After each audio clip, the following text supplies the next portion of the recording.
এই যে তোমরাও খাবে নাকি আমার মতন এরকম হাঁড়ি চেটে চেটে?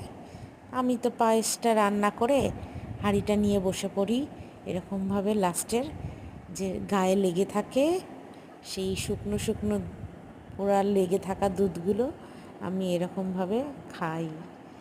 তোমরা কি খাবে নাকি? চলে আসো তাহলে, খেতে কিন্তু দারুণ টেস্ট। এই যে কে আমার মতন এরকম পায়েস রান্না করার পর হাঁড়িটাকে এরকমভাবে চেটে চেটে খাও বলো তো? আমার মতন কে কে আছো কমেন্টে জানাও। এরকমভাবে চেটে খেতে না দারুণ মজা।